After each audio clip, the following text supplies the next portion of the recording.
Good morning, ladies and gentlemen. I am delighted and honored that the conference organizers invited me to give this talk. And so, without too much ado, I will start my talk.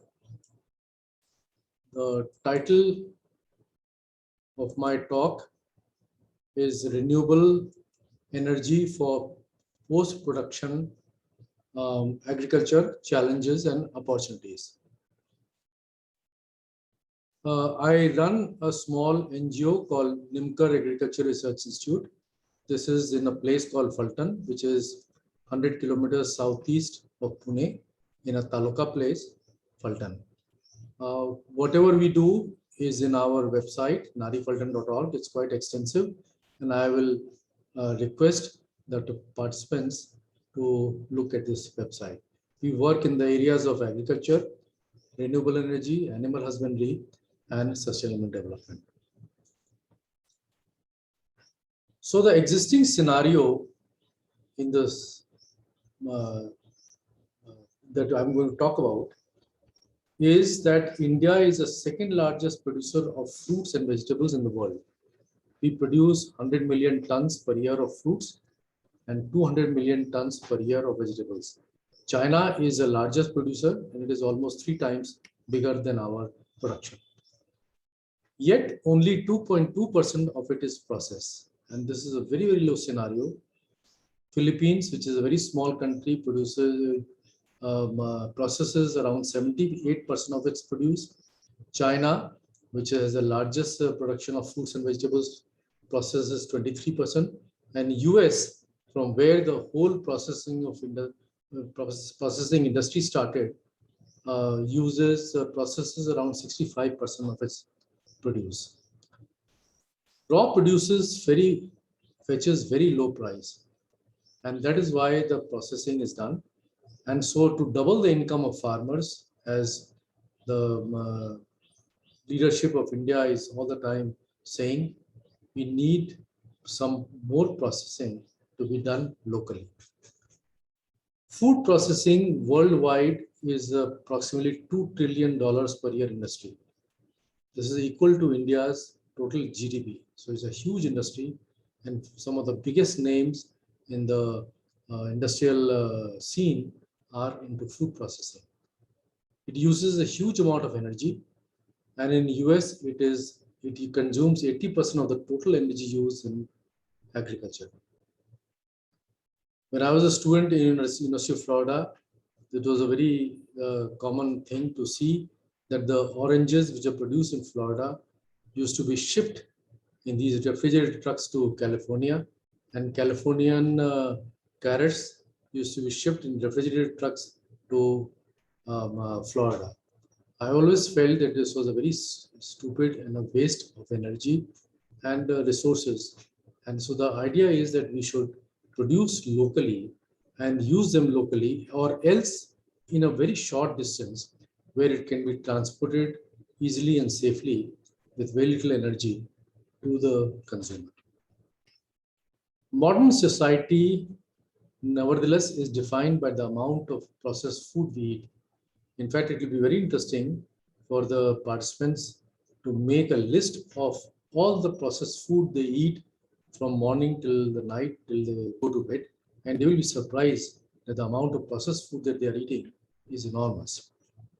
It is not a very good thing for the health, because in processed food, there's a lot of chemicals and preservatives are added, which scientists and medical researchers are finding is not very good for the health, but it is very convenient.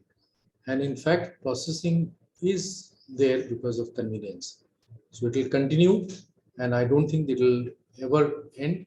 So what is needed is we process locally the produce and supply it to the consumer with least amount of harmful additives, and this will require that the time by the time from the farm to the table it goes, it should be less.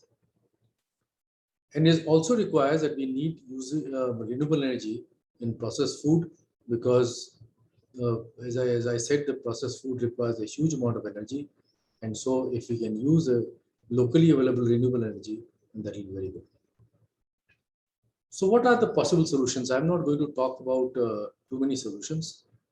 Processing industry is a very old industry and the large number of solutions are available. But what I find lacking is small scale local solutions. So I'll talk briefly on two of them. One is on possible refrigeration, another is on removing the moisture from the food by process heat. All fruits and vegetables contain about 85 to 95% water. And around 15% of spoilage and wastage takes place before these products reach the consumers. Because of the water, the wastage, the process of you know the food getting spoiled becomes very rapid, and so there is a lot of spoilage that takes place in fruits and vegetables before it reaches to the consumer. There are two solutions for preserving and processing. One is the refrigeration and cold supply chain, and this is used extensively all over the world. And most of the Western world uses this for taking the produce from one place to another. And the other is a heat treatment or reduction of water. Since the fruits and vegetables contain 85 to 95% water, it will be very useful for the processor to reduce this water so you can get more money by transferring the real product. There are many solutions for cold storage and supply chain. It uses a huge amount of energy both in refrigeration and transportation, and most of it is non-renewable. And so there is a need to look at solutions which require renewable energy. And this is unsustainable in terms of energy use, produces a lot of greenhouse gas emissions, and the cost is very high. So therefore, it is needed that a decentralized production, processing, and consumption of food products is sustainable. So cold storage for local vegetables. In fact, I'm sure all of you must have gone and bought vegetables. In fact, you can buy the cheapest vegetable in the evening because most of the farmers do not want to take the leftover vegetables because it is unnecessarily carting. So, so they will sell you at a throwaway price.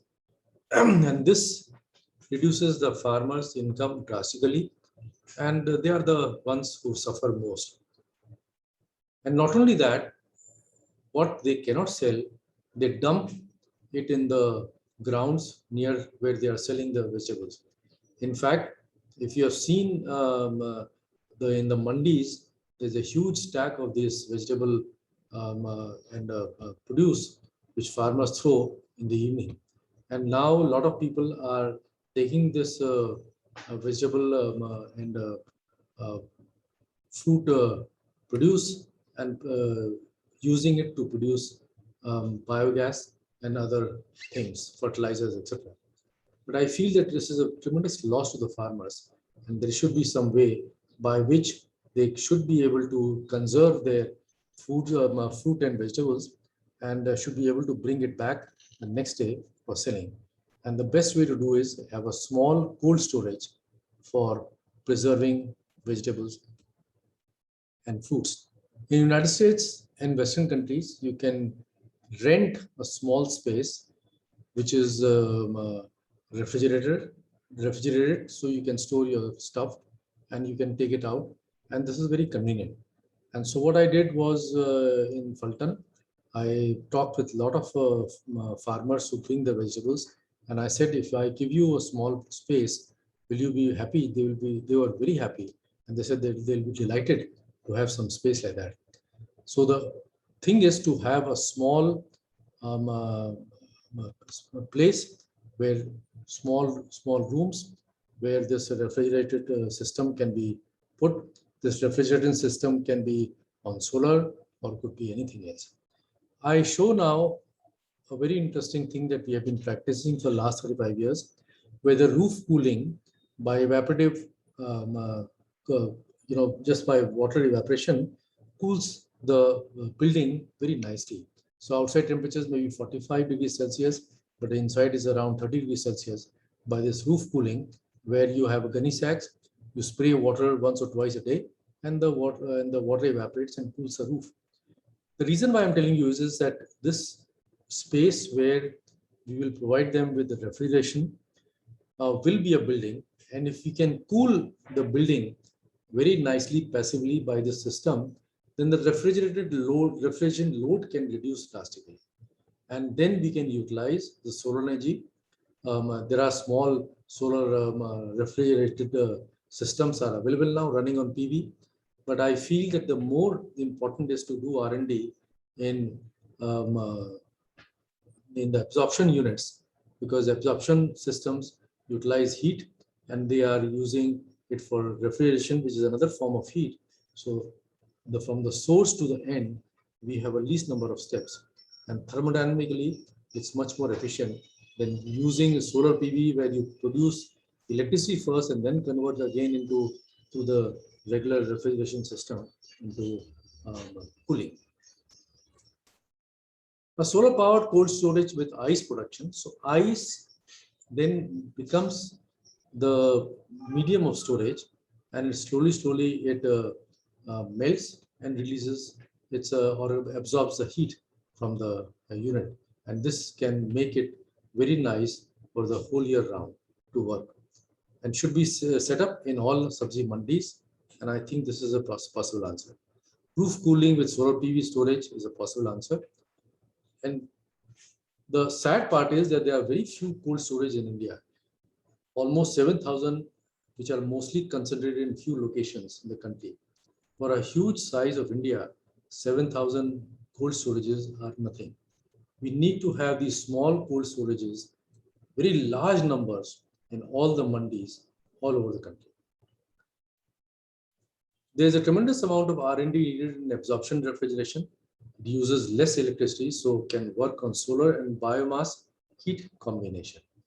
So we can have a combination of solar absorption refrigeration, and then the solar PV can be utilized for running the small pumps they are required for absorption units. And so this can be a very useful thing to be looked at.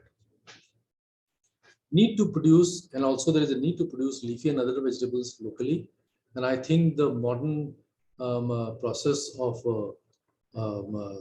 hydroponics and vertical farming, which are now practiced in some of the developed countries, need to be introduced on a much large scale in India. So in rural area, in urban areas, people produce their own vegetables locally where it is needed. So there is no need for it to be transported 100 or 200 kilometers from rural areas to urban areas. The other process for processing food is water removal.